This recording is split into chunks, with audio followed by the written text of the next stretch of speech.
Ma'asyiral muslimin rahimakumullah, setelah tahun ke-10 itu mulailah dakwah keluar kota. Kalau sebelumnya dakwah itu cuma di dalam kota, setelah tahun ke-10 dakwah keluar kota. Kemana Nabi SAW? Ke Taif. Berangkat ke Taif karena penduduk Mekah sudah tidak menerima keberadaan Nabi SAW. Ini setelah menikah dengan Saudah. Disebut oleh para ulama, Nabi berangkat ke Taif itu pada bulan Syawal. Menikah bulan Syawal sama Saudah, berangkat ke Taif bulan Syawal. Karena ini waktunya berdakwah. Beliau tinggalkan Mekah, berangkat ke Taif. Dengan harapan mungkin orang-orang Taif bisa menerima. Ternyata lebih dahsyat siksaan yang diberikan oleh orang-orang Taif. Dikumpulkan anak-anak kecil agar mereka melempari dan mengusir Nabi Muhammad SAW. Nabi pulang dari Taif. Di tengah jalan Allah kirim sebagian bangsa jin yang masuk Islam. Seperti di surat Al-Ahqaf ayat 29 sampai 31. Ayat 31 jemaah. Allah ceritakan tentang bagaimana masuk Islamnya jin. Allah ingin menghibur Nabi SAW. Manusia nggak masuk Islam, ya udah. Kewajibanmu cuma menyampaikan jin masuk Islam. Masya Allah. Di sini surah mengatakan dakwahnya nggak sia-sia. Keberangkatan beliau ke Taif nggak sia-sia. Ternyata jin masuk Islam. Dan di tengah jalan, dalam kondisi beliau menunduk, tampak hina ketika diusir dari Taif, Allah kirim Jibril bersama malaikat penunggu gunung.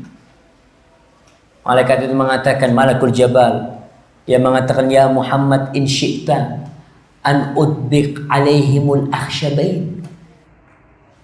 Kalau kau berkehendak, wahai Muhammad sallallahu alaihi wasallam, aku akan timpakan 2 gunung kepada penduduk Mekah, bukan kepada penduduk Taif yang rajin, kepada penduduk Mekah 2 gunung itu.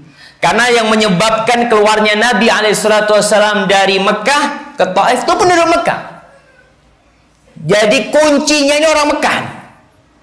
Kata malaikat, kalau kau berkehendak, aku akan timpakan 2 gunung. Sebagian mengatakan 2 gunung itu adalah Jabal Abi Qubais dan Jabal Qu'aiqa'an yang ada di dekat Safa dan Marwah. Apa kata Rasulullah SAW? Allahu Akbar. Kita lihat bagaimana kesabaran Nabi. Udah disiksa sama kaumnya, udah diusir, bahkan sebagian sahabatnya dibantai, beliau masih optimis. Tidak, jangan. Aku mengharap Allah keluarkan dari anak keturunan mereka yang menyembah Allah Jalla Jalaluhu.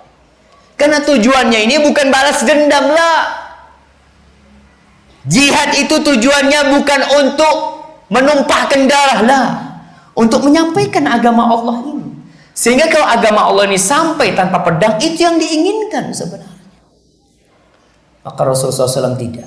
Kita jamaah, kalau marah sama orang, kita musuhan sama orangnya. Kita akan musuhan sama bapaknya, sama anak keturunannya kita akan musuhan. Tapi Nabi SAW bermusuhan sama bapak-bapaknya, beliau berharap anak keturunan mereka jadi anak-anak yang soleh. Maka kita perlu belajar dari Nabi SAW. Jangan sampai kebencian kita sama satu orang, ini kadang-kala urusan silaturahim ya. Orang kalau satu kerabat kadang-kala ada masalah, itu sama keponaannya nggak nyapa, keponaannya sama aminnya nggak nyapa. Padahal yang ada masalah bapak sama bapak. Tapi sampai anak keturunannya, na'udzubillah. Belajar, kita harus sabar ketika bergaul dengan manusia.